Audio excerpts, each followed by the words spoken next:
शुरुआत करूं उससे पहले आपको कल की कहानी का अपडेट दे दूं। कल पूरे पाकिस्तान में कोहराम था एक सोशल मीडिया पोस्ट की वजह से, और वो ये कि इमरान खान को रावलपिंडी के अडियाला जेल के अंदर एक रहस्यमय तरीके से मार दिया गया और उनकी लाश कहीं ले जाई गई है। अफगानी न्यूज़ की तरफ से खबर आई थी। उसके बाद जेल के बाहर धरना प्रदर्शन इमरान खान की 3 बहनें बैठ गई थी। डिटेल में आपको कहानी सुनाई। अब दबाव पड़ा, प्रेशर पड़ा। 3 हफ्ते से इमरान खान की कोई खबर जेल के बाहर नहीं आई थी, लेकिन अब आज पाकिस्तानी अथॉरिटी अडियाला जेल के जेल स्टाफ की तरफ से एक बाहर मैसेज दिया गया, और वो ये कि इमरान खान जेल के अंदर बिल्कुल ठीक है, उनका हेल्थ ठीक है, स्वास्थ्य बिल्कुल ठीक है, सेहतमंद है, और ये जो खबर अफगानी मीडिया की तरफ से आई ये बकवास है। हालांकि इस स्टेटमेंट के साथ जेल ऑफिशियल ने कोई ऐसा प्रूफ, सबूत, चाहे वो तस्वीरों के जरिए हो, वीडियो के जरिए हो, पेश नहीं किया कि ताज़ा तस्वीर इमरान खान की जेल के अंदर से ऐसी कोई भी तस्वीर या वीडियो रिलीज़ नहीं किया। सिर्फ एक बयान जारी किया है कि इमरान खान ठीक है और ऐसी कोई बात नहीं है। फिर भी इसको लेकर पाकिस्तान में अभी बहस चल रही है, और उनके फैंस, उनके चाहने वाले, उनकी पार्टी के कार्यकर्ता, उनके फैमिली के लोग ये मांग कर रहे हैं कि हमें फिर मुलाकात करने की इजाज़त दी जाए। लेकिन मुलाकात की बात अभी तक बनी नहीं है। 3 हफ्ते हो गए हैं, किसी को मिलने नहीं दिया गया है, और अब जब तक मुलाकात होगी नहीं, कोई उनका फैमिली मेम्बर वहाँ उनसे मिलकर नहीं आता, तब तक ये जो खबर है इसको पर लगते रहेंगे। तो जैसे ही मिलने की इजाज़त मिलती है उसके बारे में फिर आपको अपडेट देंगे। अब आते हैं आज की कहानी के ऊपर, और इस कहानी की शुरुआत एक तस्वीर से। ये एक वीडियो है, ये नोएडा का वीडियो है, तारीख 24 नवंबर है। इस वीडियो में आपको एक सलवार सूट में ये मैडम दिखाई देंगी। ये मैडम लगातार, इनके हाथ में एक फ़ोन है और फ़ोन कान पर है, यानी बातचीत जारी है। अब मैडम सामने से चली आ रही है, फिर कैमरे के फ्रेम में अचानक एक पुलिस वाला दिखाई देता है। अब आगे आगे पुलिस वाला, पीछे पीछे मैडम। इसके बाद एक कार दिखती है। पुलिस वाला कार का दरवाज़ा खोलता है और मैडम उस कार के अंदर बैठ जाती है। ये तस्वीर खत्म। थोड़ी देर के बाद एक फिर दूसरी तस्वीर में ये मैडम नजर आती है। इस बार मैडम के साथ एक पुलिस वाली और आगे आगे भी 2 पुलिस वाले, कुल 3 पुलिस वाले मैडम के साथ चल रहे हैं। लेकिन इस बार भी मैडम के हाथ में मोबाइल कान पर, बातचीत का सिलसिला अब भी जारी। ये 2 तस्वीर आपने देख ली। अब एक तीसरी तस्वीर दिखाते हैं 4 महीने पहले की। 4 महीने पुरानी तस्वीर, ये शायद 3 जुलाई की है। रात के 12:07 हुए। सीसीटीवी कैमरे में एक लेडी दिखाई देती है जिनका पीठ हमारी तरफ है, और वो बहुत तेज कदमों से चली जा रही है। तो ये 3 तस्वीर आपको दिखाती। तो ये तस्वीर आपने देख ली। आप कहेंगे कि इस तस्वीर की कहानी क्या है।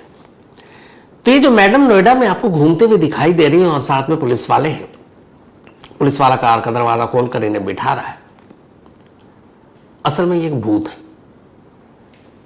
आप यकीन नहीं करेंगे, कहेंगे कि मजाक कर रहा हूं। सचमुच ये एक भूत है। इसलिए ये भूत है कि इन मैडम का कत्ल 4 महीने पहले हो चुका है। 4 महीने पहले ये मर चुकी है, और इनके कत्ल का इल्जाम किसी और पर नहीं बल्कि खुद इनके अपने पति के ऊपर लगा। और न सिर्फ इल्जाम लगा बल्कि पुलिस ने उस पति को गिरफ्तार कर लिया। न सिर्फ गिरफ्तार किया बल्कि गिरफ्तार करने के बाद जेल भेज दिया। न सिर्फ जेल भेजा बल्कि 3 महीना जब बीत गए तो जो एक तय मियाद होती है 90 दिन के अंदर चार्जशीट दाखिल करना, आरोप पत्र दायर करना, तो पुलिस ने चार्जशीट भी दाखिल कर दी। और चार्जशीट में इल्जाम यही था कि इस पति ने अपनी पत्नी को किडनैप किया, किडनैप करने के बाद उसका कत्ल किया, कत्ल करने के बाद उसकी लाश को कहीं छुपा दिया। ये सब कुछ कानून के पन्नों में दर्ज है। पति अभी, जब मैं आपको कहानी सुना रहा हूं, इस वक्त भी जेल में है, पिछले 4 महीने से। लेकिन जिस पत्नी के कत्ल का इल्जाम है वो पत्नी भूत बनकर पिछले 4 महीने से नोएडा में घूम रही है। और अब जब उस भूत को कुछ लोगों ने पहचान लिया तो पुलिस पहुंची, और इस वक्त वो मैडम पुलिस के साथ है, कायदे से हिरासत में है। लेकिन इस वीडियो को देखकर कहीं से लगता नहीं है कि ये हिरासत में है। ऐसा लगता है बल्कि पुलिस वाले उनकी रखवाली के लिए या उनके मुहाफिज बनकर चल रहे हैं। और वो लगातार हिरासत में भी, हाथ में फोन पर बातचीत, और कंटिन्यू बातचीत चल रही है। तो आपने अभी अभी जो देखा वो एक जिंदा भूत है, जो 4 महीने पहले जिनका कत्ल हो चुका है। अब पूरी कहानी क्या है, फिर आपको पूरी कहानी सुनाता हूं। इसी साल मार्च में बिहार के मोतिहारी इलाके में रंजीत कुमार नाम के एक लड़के की शादी होती है। शादी घर वालों की मर्जी से हुई थी। रंजीत पढ़ा लिखा, ठीक ठाक परिवार। रिश्ते की बात चली तो पड़ोस के गांव में एक लड़की जिसका नाम गुंजा, तो गुंजा के साथ रिश्ता तय होता है। दोनों परिवार राजी होने के बाद मार्च 2025 में गुंजा और रंजीत की शादी कर दी जाती है। शादी के कुछ दिन के बाद गुंजा अपने ससुराल पहुंच जाती है। अब गुंजा ससुराल में है, पति पत्नी दोनों खुश हैं। धीरे धीरे वक्त आगे बढ़ रहा है, लेकिन जैसे जैसे वक्त आगे बढ़ रहा है तो गुंजा की जो हरकतें हैं वो ससुराल वाले अब नोटिस करना शुरू करते हैं। वो देखते हैं कि जब रंजीत यानी उसका पति चला जाता काम पर तो गुंजा अपने मोबाइल पर लग जाती। पहले तो घर वालों को यही लगा कि बेचारी ससुराल आई है, मायके की याद आती है, माँ बाप भाई बहन से बातें होती होंगी। चलता रहा, लेकिन बातों का सिलसिला मिनटों से जब घंटों में तब्दील हो गया तब उन्हें शक हुआ। उन्होंने अपने बेटे को बताया कि बहू तो दिन भर फोन पे ही लगी रहती है। अब रंजीत ने भी देखा कई बार जब उसकी छुट्टी होती, संडे को वो घर पे होता तो उसकी बीवी दूर बैठकर कहीं फोन पे लगी रहती और घंटों। रंजीत ने पूछा कि क्या तुम्हें घर वालों की याद आती है, माँ बाप भाई बहन? तो फिर मैं तुम्हें ले चलता हूं, कुछ दिन वहां रह लो। कहती नहीं, ऐसी कोई बात नहीं है। लेकिन धीरे धीरे अब रंजीत को भी शक होने लगता है। रंजीत अब उसका मोबाइल चेक करने की कोशिश करता है। गुंजा मना कर देती है। फोन लॉक लगा रखा था उसने, वो उसको पासवर्ड पता नहीं, मोबाइल छूने नहीं देती, खोलने नहीं देती। अब रंजीत के दिल में शक पैदा होने लगा। कई बार इस बात को लेकर झगड़ भी पड़े दोनों। फिर आती है 3 मार्च की रात। 3 मार्च 2025 रंजीत और गुंजा एक कमरे में सो रहे थे।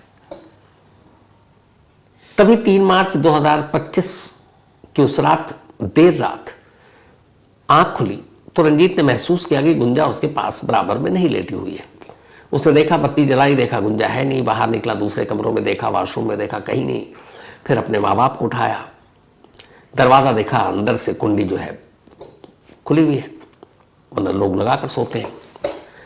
अब उससे फिक्र होने लगी, वो बाहर भागा, बदहवा से इधर उधर देखने लगा। रात को पड़ोसी भी जागे, कहीं है नहीं आसपास। ससुराल फोन किया, उन्होंने कहा नहीं यहाँ तो है नहीं। फिर सीसीटीवी कैमरा खंगाला गया। जब सीसीटीवी कैमरा खंगाला गया तो ये वही कैमरा है जो मैंने आपको शुरू में दिखाया। 3 मार्च बल्कि 3 जुलाई शादी के 4 महीने बाद की है।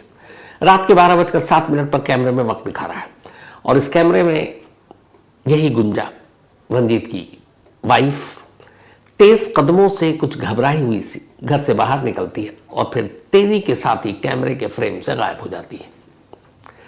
अब जब उसने देखा कि वो तेज कदमों से जा रही है, आसपास कहीं खबर नहीं, चारों तरफ ढूंढ लिया।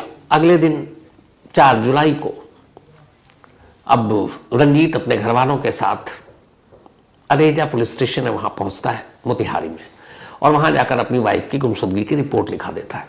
और वो ये भी बताता है कि रात को वो एक सीसीटीवी कैमरे में जाते हुए दिख रही है। पुलिस वाले कहते हैं वो कैमरा वैमरा छोड़ दो, वो हमारा काम है। गुमशुदगी की रिपोर्ट लिखते हैं और फिर कहते हैं कि तुमने तो गायब नहीं किया। फिर कहते हैं देखो मैं तो ढूंढूंगा, लेकिन तुम भी ढूंढो, मिल जाए तो बताना। परेशान रंजीत कहता है ठीक है, वहां से निकल लेता है। ससुराल वालों को पता, ससुराल वाले भी पहुंच चुके थे। अब सब मिलकर इधर उधर अपने जानकार दोस्तों सबको ढूंढ रहे हैं, कहीं कोई नहीं मिल रहा है। तभी 7 जुलाई को अचानक गुंजा के घर वाले यानी रंजीत के ससुराल वाले उसी पुलिस स्टेशन में पहुंचते हैं और एक नई कंप्लेंट दर्ज करा देते हैं।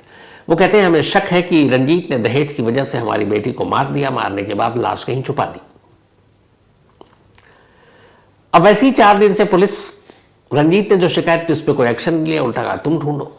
अब ससुराल वालों ने जब कंप्लेंट लिखी तो बस आनन फानन में पुलिस ने बिना कोई इंक्वायरी, बिना किसी जांच के सीधे रंजीत को गिरफ्तार कर लिया, एफआईआर दर्ज की। एफआईआर में यह था कि रंजीत ने अपनी बीवी गुंजा को किडनैप किया, उसे मार डाला और लाश कहीं छुपा दिया। अब हम उससे उगलवाएंगे कि लाश कहां छुपाई है। एफआईआर दर्ज, रंजीत गिरफ्तार। अब पुलिस के लिए मामला बड़ा आसान हो गया। कंप्लेंट पे बिना किसी तफ्तीश, बिना किसी जांच, बिना गुंजा को ढूंढे हुए, बिना उसकी लाश को ढूंढे हुए सारा इल्जाम का ठीकरा रंजीत यानी गुंजा के ही पति पर डाल दिया। और उसके बाद उसकी पुलिस कस्टडी ली, उससे पूछताछ की, एफआईआर दर्ज, पुलिस रिमांड पूरी हुई। लेकिन न गुंजा की लाश का सुराग मिला, ना ही रंजीत ने अपना जुर्म कबूल किया। पर पुलिस को इससे क्या फर्क पड़ता है। इसके बाद पुलिस हिरासत की मियाद खत्म हुई, रंजीत को भेज दिया गया जेल। अब रंजीत जेल में। कमाल का केस था कि लाश है ही नहीं और रंजीत जेल में अपनी पत्नी के कत्ल के इल्जाम में। और अब पुलिस को लगा चलो एक केस खत्म। अब धीरे धीरे वक्त बीता। अब कानून यह कहता है कि किसी भी केस में 90 दिन के अंदर चार्जशीट दाखिल करनी है। अब 3 महीने हो गए रंजीत को जेल गए हुए। इधर बेचारे घर वाले रंजीत को जेल से बेल दिलाने के लिए अपनी तमाम कोशिश कर रहे हैं। वकील सब कर चुके। घर की जमा पूंजी अब धीरे धीरे खर्च होने लगी। बेल पे बेल रिजेक्ट हो रहा है क्योंकि पुलिस ने केस ऐसा बना रखा था। रंजीत बार बार चीख रहा है कि मैं तो बेकसूर हूं, मैंने तो सीसीटीवी दिखाया। और कमाल यह कि सीसीटीवी एक एविडेंस है कि उस रात गुंजा अकेली जा रही है। अगर उसका कत्ल हुआ, उसका किडनैप किया गया तो उसके साथ कोई तो होना चाहिए, जबकि वो अकेली है। और ये भी विटनेस सबूत और बाकी के सीसीटीवी कैमरे से पता चला कि उस रात रंजीत अपने घर से बाहर ही नहीं निकला। जिस कैमरे में गुंजा कैद उस कैमरे में वो था ही नहीं। इससे ज्यादा और सबूत क्या चाहिए? लेकिन पुलिस काम करना नहीं था, इजीली केस को सॉल्व करना था, उन्होंने कर दिया। अब मुकदमा चल रहा है, पैसे खर्च हो रहे हैं, बदनामी अलग हो रही है। इस बीच में 3 महीने बीत गए। 3 महीने के बाद पुलिस ने चार्जशीट दाखिल कर दी। चार्जशीट में पूरी कहानी सुनाई कि दहेज कम मिला था, दहेज की वजह से लड़ाई झगड़ा चल रहा था।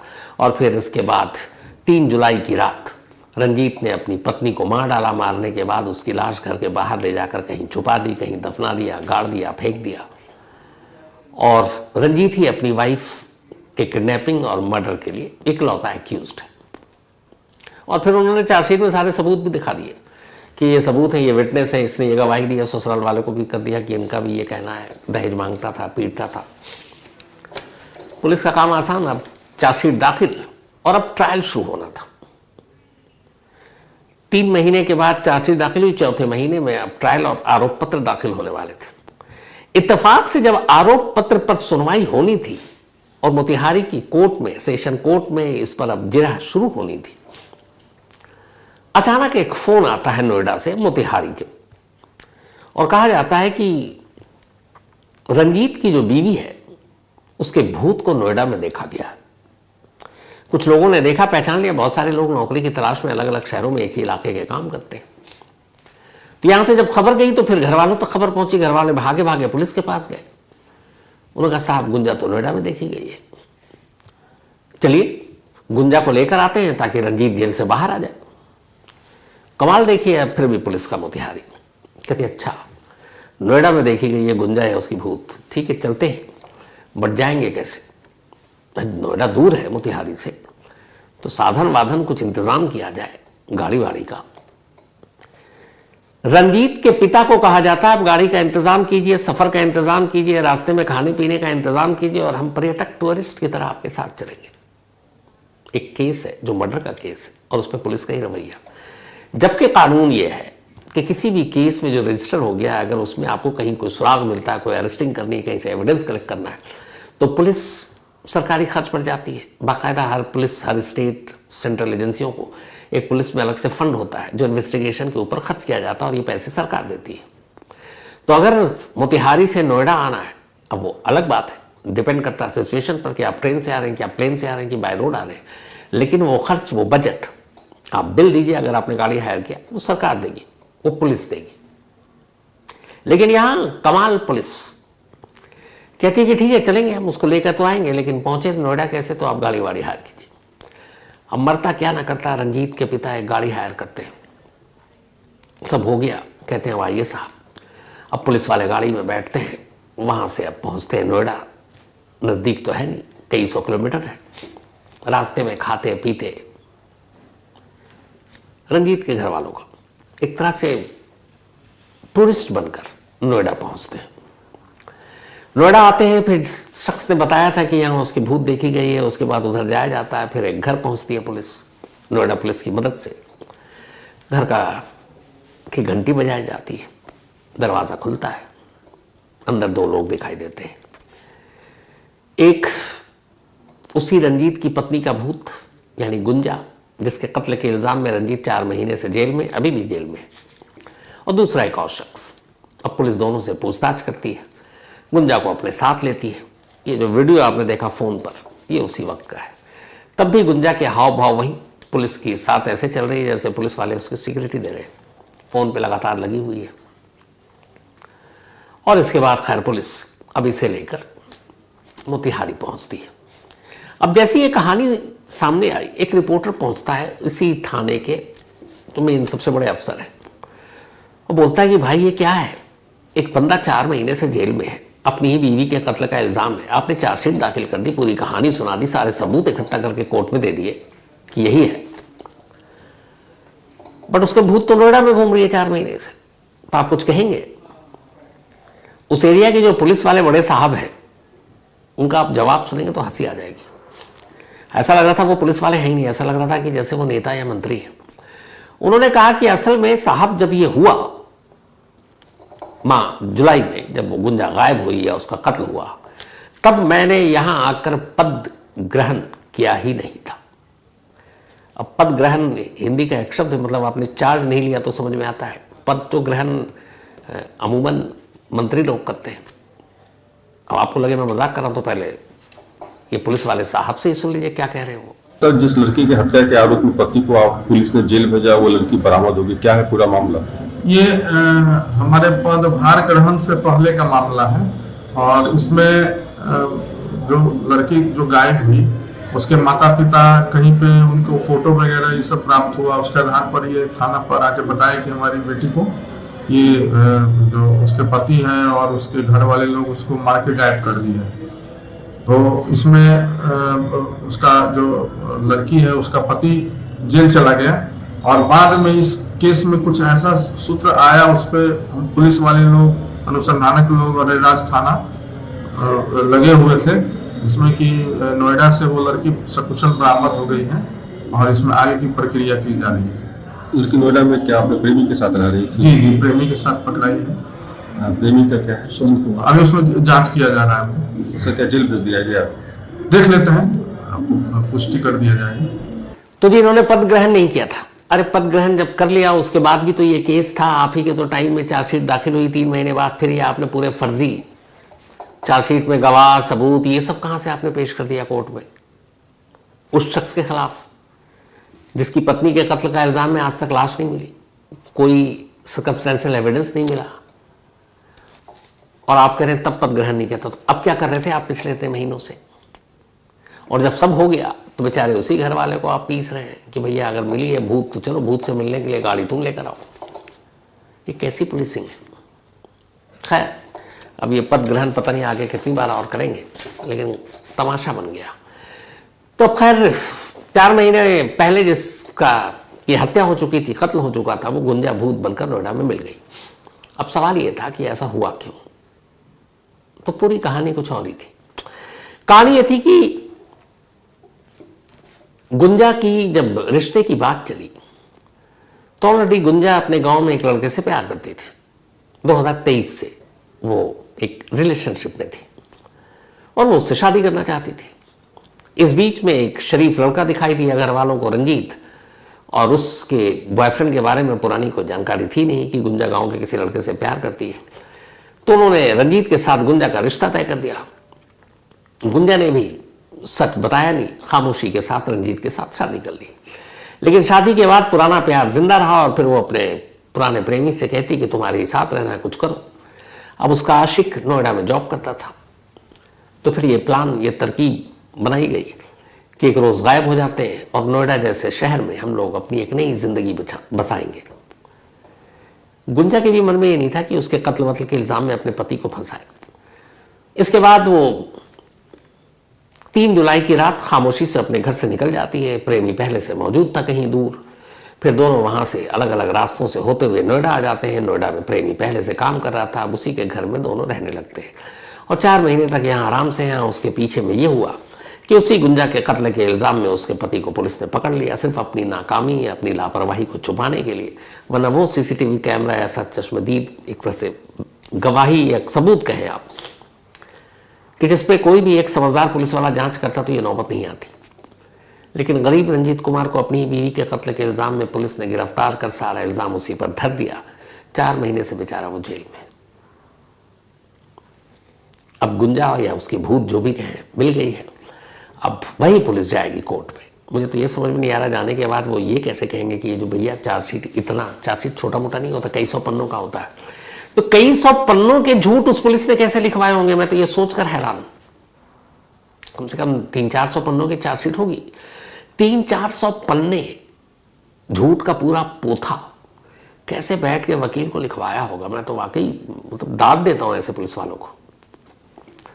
तो उम्मीद ये की जानी चाहिए कि अगले 1-2 दिन के अंदर रंजीत बाहर आ जाएगा, क्योंकि जिसका कत्ल किया वो कत्ल तो कभी हुआ ही नहीं, उसने किया नहीं बल्कि हुआ ही नहीं, मुर्दा जिंदा है। अब मुर्दा बनने के चक्कर में या जो भी है, कुछ धाराएं शायद गुंजा पे भी लगे, उसके बॉयफ्रेंड पर भी लगे, पर बहुत ज्यादा संगीन इल्जाम नहीं लगेगा, क्योंकि गुंजा ने कोई साजिश नहीं की थी कि मैं अपने आप को एक मुर्दा दिखाऊंगी और उसके इल्जाम में मेरा पति जेल जाएगा। वो तो हालात ऐसे हो गए पुलिस की वजह से। लेकिन यहां पे ये सवाल है कि जिस पुलिस ने सारे सबूत होते हुए, सीसीटीवी कैमरा होते हुए, एक बेगुनाह को अपनी ही बीवी का कातिल बताकर जेल भेज दिया और पिछले 4 महीने से वो जेल में है, जिसके खिलाफ चार्जशीट कई सौ पन्नों की दाखिल कर दी, क्या ऐसे पद ग्रहण न करने वाले पुलिस अफसरों के खिलाफ तमाम धाराओं में लपेटते हुए इन्हें सजा नहीं दी जानी चाहिए? एक पूरी जिंदगी बर्बाद कर दिया आपने। 4 महीने में वो घर उजड़ गया, बिखर गया, जमा पूंजी खत्म हो गई। तो क्या ऐसे पुलिस वालों के खिलाफ एक्शन नहीं होना चाहिए? बिल्कुल होना चाहिए, ताकि ये सब एक सबक हो। लेकिन हमारे कहने से और आपके सुनने से क्या होने वाला? कुछ नहीं होगा। इस केस में भी कुछ नहीं होगा। तो ये थी आज की